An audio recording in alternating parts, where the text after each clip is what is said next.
وفقا لآخر الأخبار، فقد اعتقلت الحكومة الصينية مؤخرا رئيس جامعة كاشغر أكبر ونواب الرئيس مختار وقربان وغولنار، ولغاية الآن لا يوجد معلومات عن الإداريين الأربعة وأين يتم احتجازهم. لا تزال قضية حقوق الإنسان الخاصة بالإيغور في تركستان الشرقية مصدر قلق واسع الانتشار في جميع بلدان العالم. وفي 7 سبتمبر التقى رئيس اللجنة التنفيذية لمؤتمر الإيغور العالمي عمر قانات بأعضاء مجلس حقوق الإنسان التابع للأمم المتحدة. وأطلع وزير الخارجية الأمريكية بومبيو على السياسات الدكتاتورية للحكومة الصينية بشأن الإيغور في تركستان الشرقية، ودعت إلى مناهضة الجرائم ضد الإنسانية التي تنفذ في تركستان الشرقية. ودعت الحكومة الأمريكية إلى مطالبة السلطات الصينية بوقف قمع المسلمين في شينجيانغ وإيلاء الاهتمام بقضية احتجاز الإيغور وغيرهم من الأقليات المسلمة الأخرى.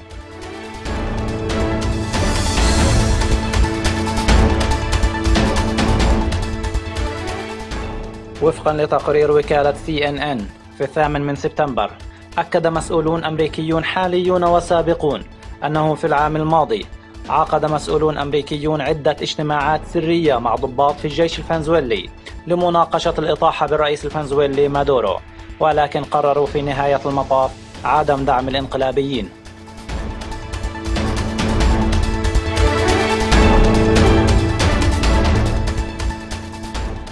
استمرت أعمال الشغب في البصرة، وأحرق المتظاهرون مبنى حكومة البصرة ومكاتب الحزب بالإضافة إلى القنصلية الإيرانية. وعقد البرلمان العراقي يوم السبت اجتماعا طارئا، وكان تحالف سائرون بقيادة الصدر وتحالف الفتح بقيادة العامري قد طالبوا باستقالة رئيس الوزراء حيدر العبادي. وقال حسن المتحدث باسم الاتحاد الصدري: نطلب من حكومة العبادي الاعتذار للشعب وأن تستقيل على الفور. كما ندد أحمد أسدي المتحدث باسم تحالف الفتح بفشل الحكومة في حل أزمة البصرة.